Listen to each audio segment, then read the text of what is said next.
little update on the 240. It is running good, just kind of sputtering at when it warms up from about 1 to 2,000 RPM. Then it runs fine. When it's cold, it's running very, very rich. I'm assuming that when it's warmed up, it's still running rich, just a little bit down low, but it's better because it's warmed up. This is a coolant temperature sensor, whatever you want to call it. It basically tells the ECU what temp you are, or what temp your engine is, and what how much fuel to add accordingly. So that's the old one. I already changed it. What I did to find out that the old one was bad, funny story about that, was just take your alligator clips. It's got 2 prongs, positive and negative. Hook it up, measure its resistance. So, one died. But, anyways, long story short, you just check the resistance, and I checked it on the old one last night, and it was bad. It was only reading 1.7 kilo ohms. It's supposed to read 2 kilo ohms at cold. But coincidentally enough, when I got the new one today and I checked it, it was 2 kilo ohms. But when I checked the old one before, just for the hell of it, it was 2 kilo ohms. So I don't know if it's kind of intermittent, but it didn't fix my problem. I already went and drove it around. I ain't even gonna bother you showing you changing it, because it's literally just unscrews, screw the other one back in, and it didn't fix the problem. But I'm gonna leave it in there, because like I said, it was giving a different reading last night, so I'm not sure if maybe it was kind of like hit or miss. So I'm just gonna leave the old one in there. It's only like 12 bucks, so, or 14 bucks, so tax and everything. Me and my buddy are thinking it could be an O2 sensor.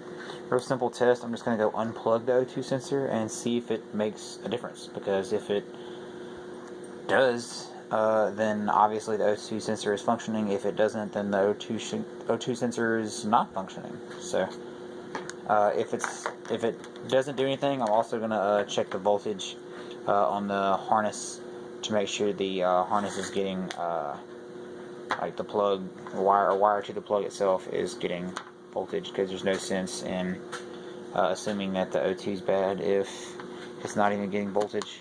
So if there's like maybe a nicked wire or something. But yep, I'm gonna do that now. Also got a front and rear extra wide aluminum strut braces, so they're gonna look nice. That's all in there, and hopefully hopefully I don't ever stuff it, but if I will, those will maybe help a little bit from the strut towers bending inward a little bit, if it's that bad of an accident. Hopefully it won't be, but honestly, it probably won't do a damn thing. The thing they will do though is look cool and slightly stiffen up the car. So yeah, alright.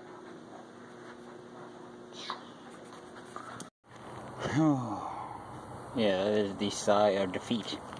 Let me go ahead and start by saying this is confusing, but I'm pretty sure the culprit lies right here. So in that boot, I'm pretty sure it's just come ajar and needs either a new boot or a new intake altogether, because why not, right? Power in the process of repair is always a good solution. It wasn't the temp sensor, which is right there, just replaced. So it's only $14.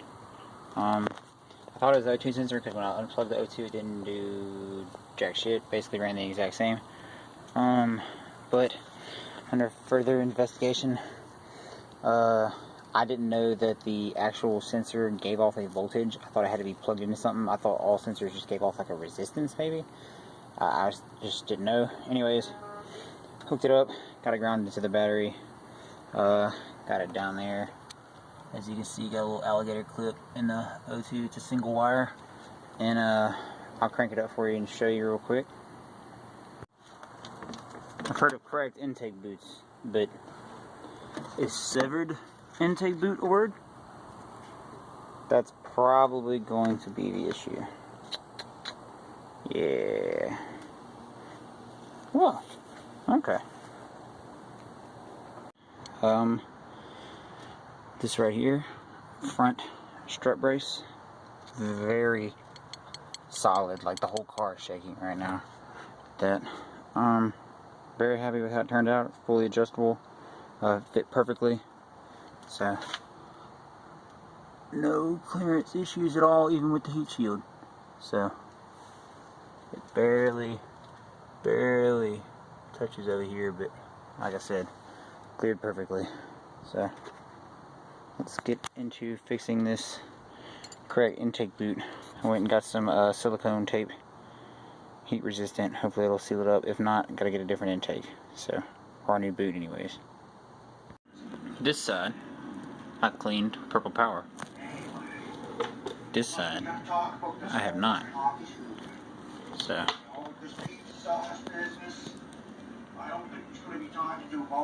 brand new. Not brand new.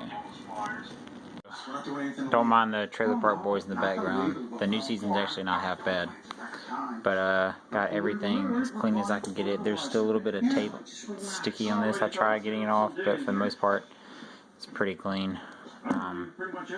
Same for this side, but very clean. This is the silicone tape. This is the clear liner that it sits on so it doesn't stick together, but that's the actual tape.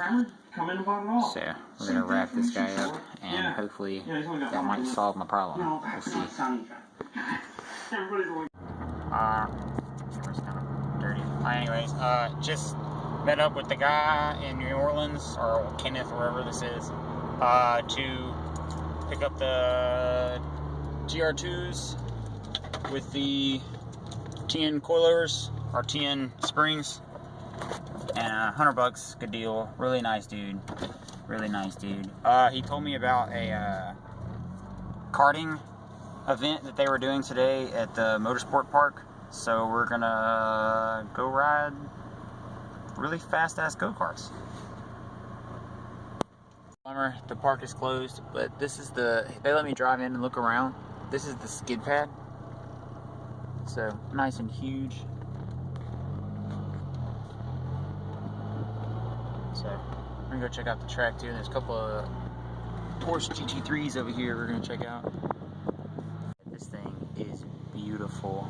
Look at the rock stuck to the tires and the inside. It's like some sort of, that's a cooling system for the driver. That is so badass. Damn, that is so badass.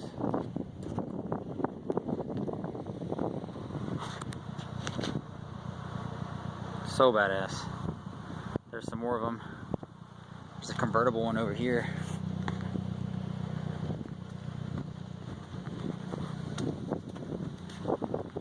I like the livery on this one. The old school race numbers. Oh, look at that OMP wheel. Jesus. This must be like the rattier one that they just throw around. Still a Porsche though. I'm back. It is the same day actually, or night now, from New Orleans. And I got these guys, and under closer observation, pretty sure this one's good. This one's good. This one's good. And then we have the ugly duckling. Here, where is she at? It's got a lot of, yeah, I'm pretty sure she's gonna be blown, but anything will be better than what's in it. So get a good look. That's the wheel height right now. I think this is supposed to drop like an inch or an inch and a half or something. Wheel height in the back. So. Alright, and I want to show you real quick what, besides getting the car a little lower, I'm going to show you what I'm attempting to fix.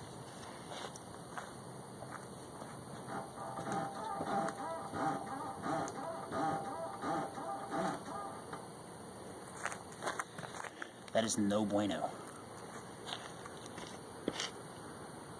I'm gonna show you the rear of the car.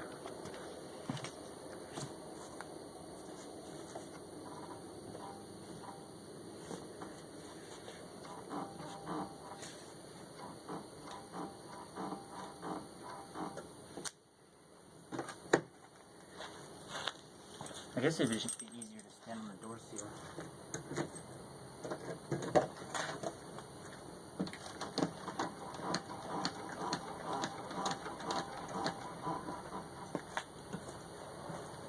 So yeah, that is what I'm attempting.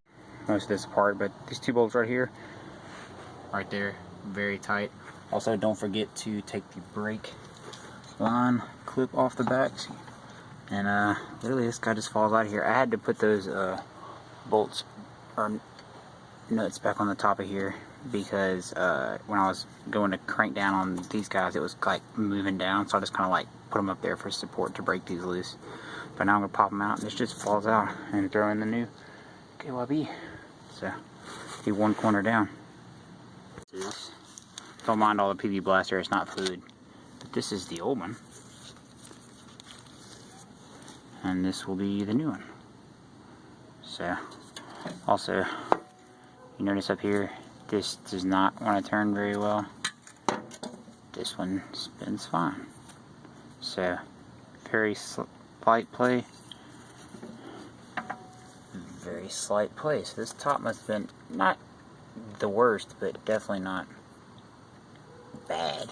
So, but this is probably not good at all. So, anyways, they're the originals though. Nissan. Easy peasy. Just pop the old one back in. They're not tight yet, but you get the gist. And then this guy slides right in between there. Bolts go bam bam. Brake clip goes right there. And you're gravy. So, let's get it back together. All bolted up. Nice and clean. So, yeah, let's put it wheel back on and do the other three sides. Maybe. Onto the rear driver side. Jack up the car. Take off the wheel. Pop off the little rubber guard covering the top of the strut nuts or whatever.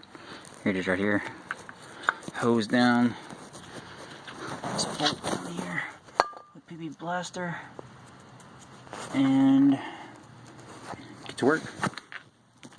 Rear side done, but basically once you pop this nut off here and the two up here, you can either push this down or you can, what I did was just step on this hub and then you can pop it off, but I can't do it with one hand, so you get the idea.